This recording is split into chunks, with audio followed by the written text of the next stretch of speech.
विपक्ष की वोट का टू पार्टी साबित होगी। जेजेपी और इनेलो लोग समझ चुके हैं कि इन पार्टियों का भविष्य नहीं है।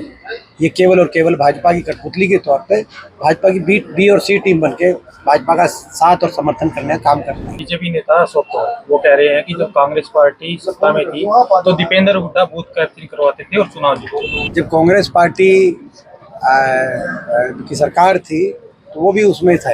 ये भाजपा की दोनों भारतीय जनता पार्टी कठपुतलियों की तरह इनेलो और जेजेपी, जो भाजपा के इशारे पे जो उम्मीदवार वो कहेगी बीजेपी। एक तरफ तो बीजेपी जो चंदा घोटाला सामने आया, चंदे घोटाले के माध्यम से अरबों रुपए देश के उद्योगपतियों से ले रही है। पार्टी का हमारा अकाउंट फ्रीज करने का काम बीजेपी कर रही है। 300 यूनिट बिजली फ्री करने का हम काम करेंगे। 6000 बुढ़ापा पेंशन करने का हम काम करेंगे। हरियाणा और ये इलाका आज विकास से पटरी से उतारने का काम ये मौजूदा सरकार में हुआ है। आज वो खुशहाली नहीं है, आज आर्थिक मंदी का दौर है। आज विकास की पटरी से उतर गया हरियाणा। आज बेरोजगारी में देश में नंबर 1 बन गया। आज महंगाई, भ्रष्टाचार, नशा, अपराध, इनका बोलबाला हो गया हरियाणा। तो ये आज दोबारा से पटरी पे, विकास की पटरी पे आए हमारा प्रदेश, ये कोशिश है और हमारा इलाका विकास की तरफ बढ़े, ये एक प्रयास है। तो उसके लिए रोहतक लोकसभा क्षेत्र वासियों से मैं आग्रह एक घर जाके कर रहा हूँ।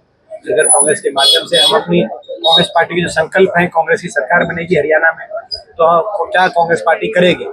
300 यूनिट बिजली फ्री करने का हम काम करेंगे। 6000 बुढ़ापा पेंशन करने का हम काम करेंगे।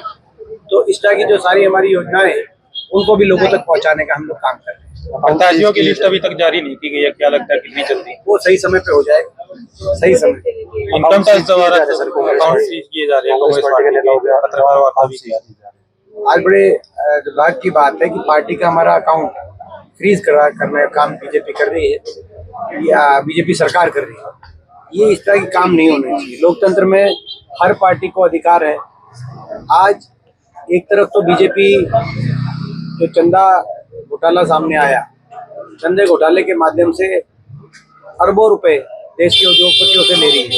जिस पे ईडी की कार्रवाई हो उसी से बीजेपी चंदा ले रही है, या जिसको कॉन्ट्रैक्ट देना है उससे ले रही है। यहाँ तक कि वैक्सीन बनाने में जब कोविड के टाइम सारा देश अपने खुद की जेब से भी किसी को खर्च करना पड़ता था, पीछे कोई नहीं हट रहा था। इंसानियत को बचाने के लिए, कोई ऑक्सीजन पहुंचाने के लिए, कोई सारे अपने प्रयास कर रहे थे। उस समय बीजेपी ने, मैं पूछना चाहता हूँ, जो करोड़ों रुपए का चंदा लेने के बाद उस वैक्सीन बनाने वाले कंपनी को बीजेपी ने अधिकृत किया। उसके बाद पहले चंदा लिया, उसके 5 दिन के बाद प्रधानमंत्री जी से वो मिले और फिर उसके बाद उसको देश में कोविशील्ड वैक्सीन का उसको जो है परमिट मिल गया।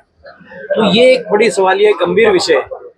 तो एक तरफ तो बीजेपी देश को यूं लूटे, दुनिया की सबसे संपन्न पार्टी बनने का अपना वो करे, काम करे, सबसे अमीर पार्टी बनने का, और दूसरी तरफ विपक्षी पार्टियों की जो हमारे पास कांग्रेस के पास तो वैसे ही कुछ ज्यादा नहीं है, और आप हमारे जो है कि भाई अकाउंटों को फ्रीज करें ताकि कांग्रेस चुनाव ना लड़ पाए, पार्टी का प्रचार ना हो पाए। तो ये कहीं ना कहीं देश के लोकतंत्र के लिए ये सारी चीजें जो चल रही है, वातावरण बनाया जा रहा है, ये लोकतंत्र और संविधान के लिए ठीक नहीं है। सांसद रविंद्र शर्मा ये कह रहे हैं कि कांग्रेस के जो नेता है वो डरते हैं अभी चुनाव से।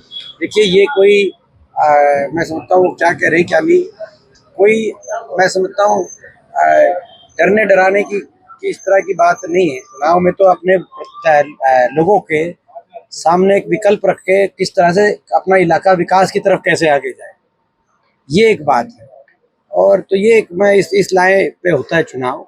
तो बाकी तो मैं समझता हूँ कि ये लोगों को पता है कि लोगों का, रोहतक लोकसभा क्षेत्र वासियों को पता है कि रोहतक लोकसभा क्षेत्र का विकास जब हमें मौका मिला, जो मुझे यहाँ से बतौर सांसद मौका मिला, हमारी सरकार बनी हरियाणा में, उस समय रोहतक लोकसभा क्षेत्र में विकास हुआ था, लोगों के काम हुए।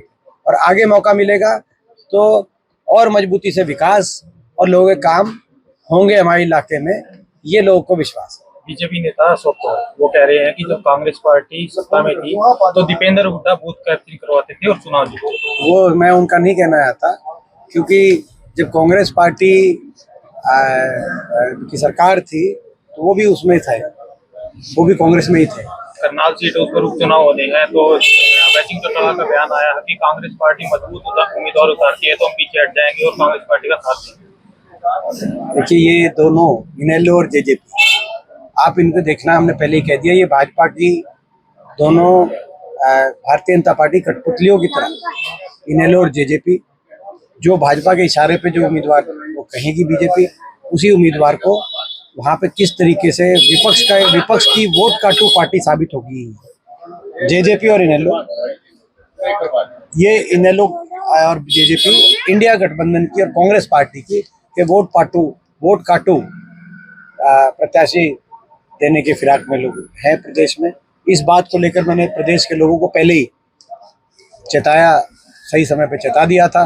लोगों में जागृति है, लोग समझदार हैं, लोग समझ चुके हैं कि इन पार्टियों का भविष्य नहीं है।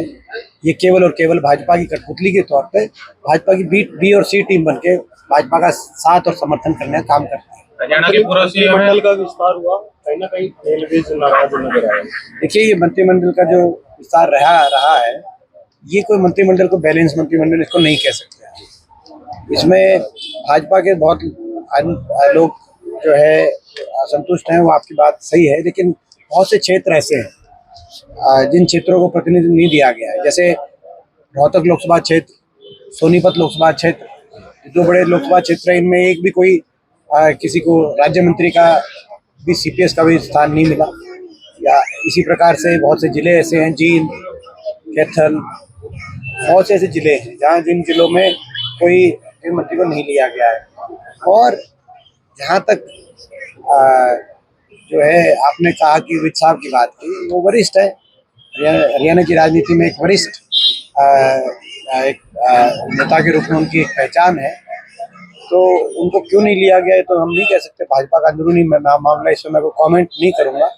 लेकिन जो है कहीं ना कहीं वो एक वरिष्ठता तो है उनमें, इसमें तो कोई इसको उनकी वरिष्ठता को लेकर तो कोई प्रश्न चिन्ह नहीं है हरियाणा में। लेकिन वो भाजपा का अंदरूनी मैटर है, इसीलिए हम उस पर कोई कमेंट नहीं करेंगे। हरियाणा के पूर्व सीएम मनोहर लाल खट्टर को Z+ सिक्योरिटी दी गई, लेकिन वो जब सत्ता में थे जिन्होंने सिक्योरिटी मांगी थी उनको नहीं, किस तरह? देखिए, हम 10 साल जो है सत्ता में भी रहे, विपक्ष में भी रहे, कभी सिक्योरिटी की आवश्यकता हमें पड़ी नहीं, ना हमने मांगी। और मैं समझता हूँ कि जिसको आवश्यकता है उसको मिलनी चाहिए, हमें उसमें भी कोई ऐतराज़ नहीं है। जिसको भी आवश्यकता है, इसमें कोई सरकार जो पुलिस तंत्र है वो निष्पक्ष भाव से आकलन करके जिस भी किसी नेता को आवश्यकता है सिक्योरिटी उसको प्रोवाइड करे, हमें कोई ऐतराज़ नहीं है। मेरे को कभी सिक्योरिटी ज़्यादा, मैं समझता हूँ कि है। हाँ, तो इसमें तो कोई इस प्रश्न का कोई, ये तो आप टाइम पास के लिए प्रश्न पूछ रहे हो हमें। अब वो किसी को सिक्योरिटी मिलती है उसको कोई दिक्कत नहीं हमें।